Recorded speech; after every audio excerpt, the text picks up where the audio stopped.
What up, guys? So one of the questions that I get is, what are all those stretches and mobility that you always do before your workout? And I've been working out for over 10 years now, so it's a goal of mine to be able to work out as long as I can, as long as my body allows me to. So hopefully that's 80 years old.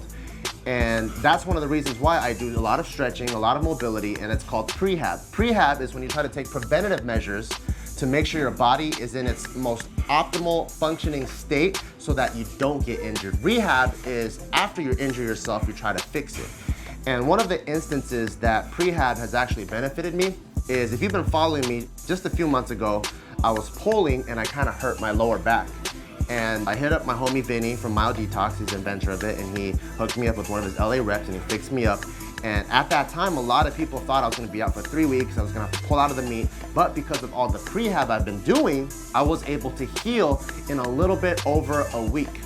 And so what happened was, my body started to have a pelvic shift. So my right pelvis, it's tilted forward a little bit more, causing more strain on the left erector. So when I'm pulling, because my left erector is in a more elongated position, it caused it to be pulled. So one of the prehab things he told me to do is break up all the tissue and all the tight scar tissue above the upper right glute, the side right glute, the hip flexor, and all these other crazy scientific names. I don't know what the fuck the name is. That's why I'm not a physical therapist, but I do mash out here, here, here, here, and then also the hamstring, because all of those things is what's pulling the pelvic bone into a more anterior position. And because of that, every time before I hit a lower body exercise, I make sure to break up all that muscle so that my body can return back to its normal state. And this is where foam rolling is so important. A lot of people think, well, fuck foam rolling, then all I'm gonna do is just stretch it back in place, but that's not how it works.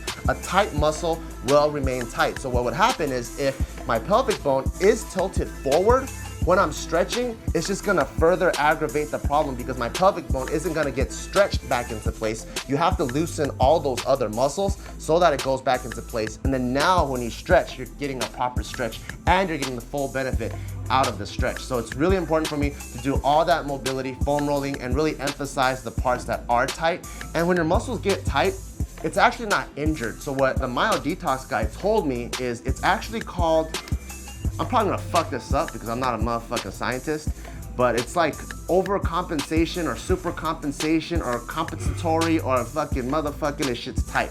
That's what it's called.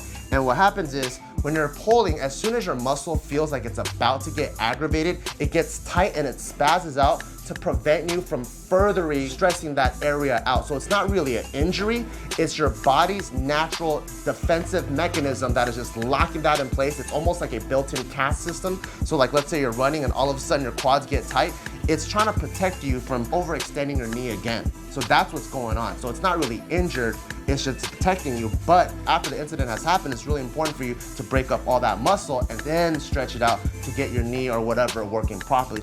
Then it was time for me to hit my main set, and I had a lot of work in front of me. I had to do 410 for 6 sets of 2. Anything past 400 now is getting to that 85–90% range for me. And in the beginning, it was kind of shaky. I was like, man, the weights just aren't moving as quickly as I would like to, or even as quickly as before. I've been able to squat 425 faster than 410, but I just have to keep putting my head down and keep doing the work, because a lot of times, it's not about having the best day, it's just making sure that the work gets done. And every single set, I do try to hone in on those cues to make sure that I can get a good squat session in, but some of the weights just wasn't moving. But fortunately, I don't know what happened, towards the 4th, 5th, and 6th set, everything started clicking, things started moving faster, and I was actually fucking around holding a little 2.5 or 5 pound plate over my head, and I was just walking around like this. Why? Why are you doing that? Why are you doing that?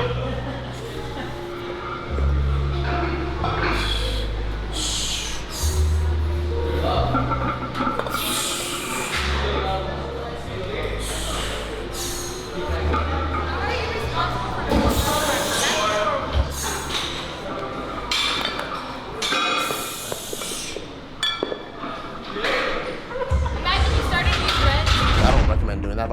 but that was actually one of the best squats I've had, and I think I was able to keep a very neutral head and spine position, and it caused me to just put my body in the proper alignment that I needed to get a really good squat in. So I was like, oh shit, I actually thought I was gonna like fail or do something stupid and get hurt. I don't know why I continued doing that, even though I knew I was doing something dumb. I was like, fuck it, I'm gonna do it. It's not that heavy.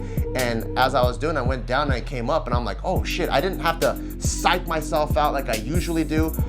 I was pretty calm and I just kept that point on top of my head. So I think now that I know that, that's something I'm gonna start emphasizing as I'm squatting, to make sure I keep a neutral spine, to not get overhyped, and that I can find that perfect position, and so I can get my body moving up and down like a Smith machine. Oh, and also one thing, I do see you guys always telling me in the comments, yo Bart, you've been hitting depth, your depth is looking really good these days. And I think all of that is also thanks to the mobility. Me stretching out my groin, my hips, I've been able to push my knees out more, therefore hitting deeper depth, because it is a goal of mine to compete in the USAPL next year. And I know that they are very, very strict on depth. So I wanna make sure that the form that I utilize for all my lifts are gonna pass in all federations. So I'm starting with the squat right now, and just making sure I get real nice, good depth, and all the mobility has definitely been paying off afterwards. I went on to deadlifts, and I slapped some bands on the deadlifts just because I haven't been doing any banded deadlifts for a while, and I feel like I kind of lost the feeling of exploding and really like getting my hips through really fast. So I threw some bands on and I was working with 315, and I think that adds about another 100 or 150 pounds at the top with those white bands. So I was just trying to move as fast as I can. And I think that's what I'm gonna keep doing every single Friday until the meet, just so I can remember to explode and fire hard while pulling the slack out. Then afterwards, I did 275 on the close grip bench, and it's just for a little bit slightly longer pause, but just making sure to load on the triceps. And I recommend this for anybody that is more of a tricep bencher. If you're more of a chest bencher and you bench wide, I recommend going a little bit wider than you usually do and just coming down and holding it, just so that you can continuously always build that mind muscle connection between whatever is the greatest activator in your lift. And then finally, I finished off with some hamstring curls and pull-ups, just so that I can get some more hypertrophy action on some of the more supporting muscles. So that's it for today's workout. Peace!